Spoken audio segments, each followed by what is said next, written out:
Hi viewers, welcome to our channel. ప్రస్తుతం మనతో పాటు దామ బాలాజీ గారు సీనియర్ జర్నలిస్ట్ ఉన్నారు. వారితో ఒకసారి మాట్లాడదాం. నమస్కారం సార్. నమస్తే సార్, ఒక అసిస్టెంట్ డైరెక్టర్ ఫిమేల్ యాక్టర్ పైన అత్యాచారం చేయడానికి ప్రయత్నించాడు అన్న న్యూస్ ఇప్పుడు సెన్సేషన్ క్రియేట్ చేసింది సార్. మరి ఎవరు అసిస్టెంట్ డైరెక్టర్, ఏ యాక్టర్ పైన అంటే ఈ విధంగా చేయడానికి ప్రయత్నించాడు, అండ్ దీన్ని సినిమా ఇండస్ట్రీకి ఆపాదించి మాట్లాడుతున్నారు కదా, దీనిపైన మీ ఒపీనియన్? 2024లో మనం అనేక వివాదాలు చూస్తాం సినిమా ఇండస్ట్రీకి సంబంధించి. 25 కూడా మొదలైనట్టుగా మనం చెప్పుకోవచ్చు.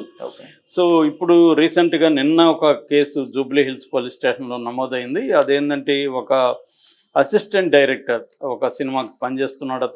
అతను ఒక యాక్టర్, మహిళా యాక్టర్ మీద లైంగిక అత్యాచారం చేయడానికి ప్రయత్నించి ఆమెను ఇబ్బంది పెడితే ఆమె వెళ్ళి పోలీస్ స్టేషన్ కేసు పెట్టింది. సో దీనికి వివరాల కిందకు వస్తే, ఈ మహిళ ఆమె పేరు చెప్పలేదు, బాధితురాలు కాబట్టి ఆమెకు 32 ఏళ్ళు అని చెప్తున్నారు. ఆమె ఆంధ్రప్రదేశ్, ఆమె మనకొండలో ఒక ఇంట్లో పనిచేయడానికి ఇక్కడ చేరింది. సో 15 రోజులకు ముందు అమీర్పేటలో ఒక లేడీస్ హాస్టల్లో జాయిన్ అయింది. ఇక్కడ ఉంటూ అక్కడికి వెళ్ళి హౌస్ కీపింగ్ వర్క్ చేసుకొని వచ్చేది. సో ఆమెకు సినిమాలు పిచ్చుంది, సినిమాలు యాక్ట్ చేయాలని పిచ్చుంది. దాంతో ఆమె కొంతమందితో వాళ్ళ ఫ్రెండ్స్ వాళ్ళతో అడగడం, అలాగా వాళ్ళ హాస్టల్లో ఉండే అమ్మాయిలు కొంతమంది ఒక అసిస్టెంట్ డైరెక్టర్ నాకు తెలిసిన అతను ఉన్నాడని ఈ ఒక అసిస్టెంట్ డైరెక్టర్కి పరిచయం చేశాడు. ఆ అబ్బాయి పేరు కాటేకొండ రాజు అని చెప్తున్నారు. సో ఈ కాటేకొండ రాజుకి ఈ అమ్మాయిని, మణికొండ అమ్మాయిని పరిచయం చేశారు. సో మణికొండ అమ్మాయి ఇట్లా నాకు ఏదైనా వేషం ఇప్పించండి సినిమాలు అంటే అతను ఇప్పిస్తానన్నాడు. అలాగే వాళ్ళిద్దరి మధ్య స్నేహం అనేది జరుగుతుంది. ఈ క్రమంలో మొన్న 3 రోజులకు ముందు అతను కృష్ణానగర్లో ఉండే హెవెన్ హోటల్, దాని పేరు హెవెన్ హోటల్లో ఆడిషన్ ఉంది, రమ్మని పిలిపించాడు. సో అక్కడ కెమెరా అదంతా సెట్ చేసి ఈ అమ్మాయితో సీన్ చేయించాడు.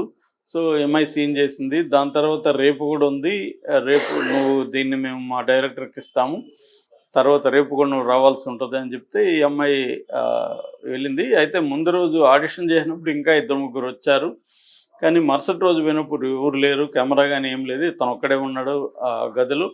సో వెళ్ళగానే తను అమ్మాయిని లైంగికంగా తనకి కావాలని చెప్పినట్టుగా బాగా ఫోర్స్ చేయడం అవన్నీ చేస్తే అమ్మాయి భయపడిపోయింది. భయపడిపోయి బయటకు వచ్చి వాళ్ళ ఫ్రెండ్స్కి చెప్తే, వాళ్ళ ఫ్రెండ్స్ బంధువులు ఎవరో ఉంటే వాళ్ళందరూ కలిసి జూబ్లీ హిల్స్ పోలీస్ స్టేషన్కి వెళ్ళి ఈ అబ్బాయి మీద కంప్లైంట్ చేశారు. ఇది జూబ్లీ హిల్స్ పోలీసులు బిఎన్ఎస్ భారతీయ న్యాయ సంహిత సెక్షన్ 64 అంటే అటెంప్ట్ కిందకు వస్తుంది. అట్లాగే 79 అంటే మహిళల లైంగికంగా వేధింపులు కిందకు వస్తుంది. అట్లాగే 115 ఏంటంటే ఫిజికల్ హార్మ్ కలిగించడం అనేది 11, ఎందుకంటే అమ్మాయికి ఆ పెనుగులు అట్లా గాయాలు కూడా అయినాయి. అట్లాగే 351(2) అదేంటంటే క్రిమినల్ ఇంటిమిడేషన్, అంటే క్రిమినల్ బెదిరింపు చర్యలు. ఈ మొత్తం 4 సెక్షన్లు బిఎన్ఎస్ కింద ఆ అబ్బాయి మీద కేసు పెట్టారు. ఆ అబ్బాయిని అరెస్ట్ చేసి అదుపులోకి తీసుకొని విచారిస్తూ ఉన్నారని చెప్తున్నారు. ఇది నిన్నే జరిగింది, ఈరోజు అదుపులోకి తీసుకున్నట్టుగా వార్తలు వస్తున్నాయి. సో ఇది అంటే మామూలుగా మనం ఇది ఆరోపణ మనం జరిగిందా లేదా అనేది మనం తీర్మానం చేయలేము. కాకపోతే ఏంటంటే ఇలాంటివి జరిగే పాజిబిలిటీస్ అయితే ఎక్కువ ఉన్నాయి. ఎందుకంటే మామూలుగా సినిమాలో చిన్న స్థాయి క్యాడర్ని, అంటే జూనియర్ ఆర్టిస్టులని కావచ్చు, చిన్న డైలాగ్ సీన్లు ఉండి 1-2 సీన్లు, ఇవన్నీ కూడా అసిస్టెంట్ డైరెక్టర్లు లేకపోతే ఆ సినిమాకి పనిచేసే ప్రొడక్షన్ మేనేజర్లు వీళ్ళిద్దరూ ఎక్కువ చూసుకుంటారు. ఎక్కువ అసిస్టెంట్ డైరెక్షన్ డిపార్ట్మెంట్ చూసుకుంటారు. ఎందుకంటే వాళ్ళు స్క్రిప్టు వీటితో అంతా వాళ్ళకి పరిచయం ఉంటుంది కాబట్టి ఏ క్యారెక్టర్కి ఎలాంటి వాళ్ళు కావాలనేది వాళ్ళే నిర్ణయిస్తుంటారు.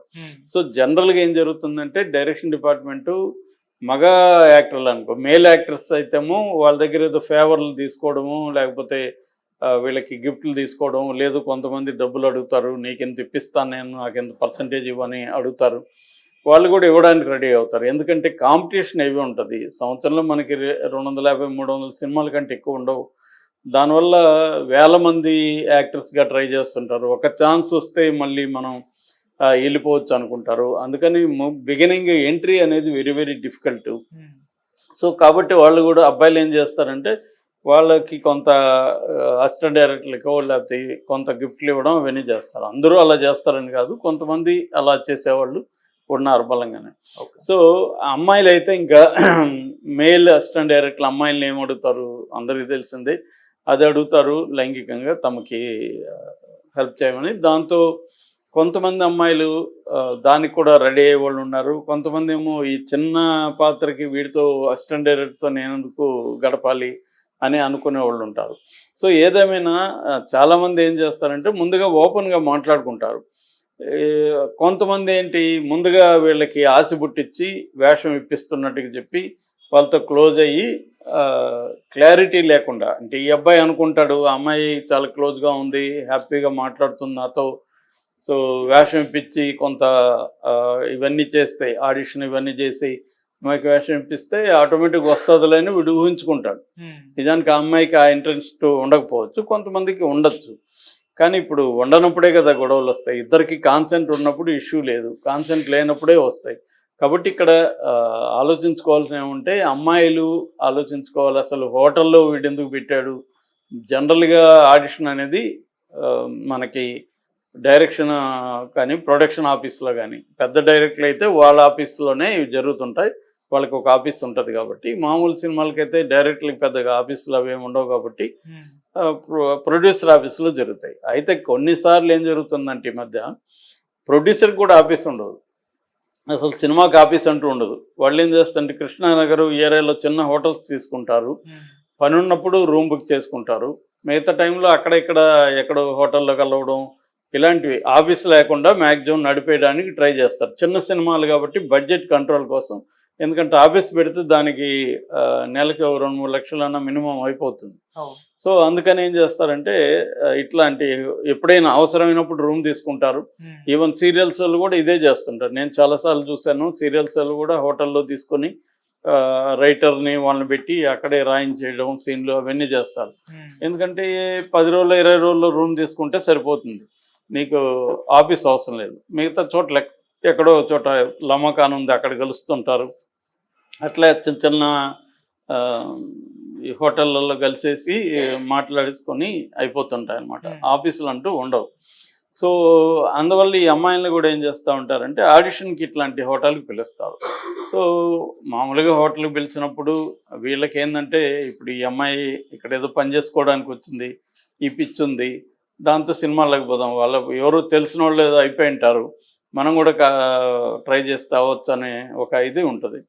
సో వీళ్ళకి ఒక వల్నరబిలిటీ ఉంటుంది కదా. మామూలుగానే సినిమా ఇంకెవరిని కూడా ధైర్యంగా అడగలేరు, కానీ సినిమాలోకి యాక్టర్స్ మాత్రం మహిళల్ని చాలా ధైర్యంగా అడిగేస్తారు.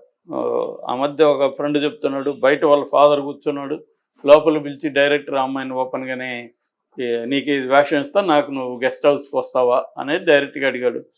అమ్మాయి వస్తానంటే వస్తానంటుంది, లేకపోతే లేదంటుంది తప్ప ఇంకేం అంతకంటే గొడవ చేయదు కదా అనేది ఇక్కడ అడగడంలో ఇంత ధైర్యం రావడంలో ఉద్దేశం ఏమంటే, అమ్మాయి నువ్వు నన్ను అదే వేరే అమ్మాయిని జాబు ఇస్తానని ఇట్లా నువ్వు అంటే అమ్మాయి గొడవ చేస్తుంది. సినిమాలోకి వచ్చేసరికి వీళ్ళు చేయరు, పోయి ఎదురు ఫాదర్తో చెప్పరు. ఫాదర్కి చెప్పినా కూడా ఫాదర్ కూడా ఇవన్నీ మామూలేలమ్మా మనం ఇంకొక ఆఫీస్కి వెళ్దామని తీసుకెళ్తాడు తప్ప, ఎందుకంటే గొడవ అయితే మళ్ళీ ఇది మీడియాలో వస్తుంది, మనకి ఇంకెవరు వేషాలు ఇవ్వరు అన్న ఒక భయం కూడా ఉంటుంది. అంటే ఫిల్మ్ ఇండస్ట్రీకి సంబంధించిన కొన్ని ప్రత్యేక పరిస్థితులు ఇవి. అట్లని ఈ మధ్య సాఫ్ట్వేర్ ఇట్లాంటి దీంట్లో కూడా ఇవన్నీ ఉన్నాయి. జాబ్ ముఖ్యంగా మధ్య కూడా ఎవరు చెప్పారు, రియల్ ఎస్టేట్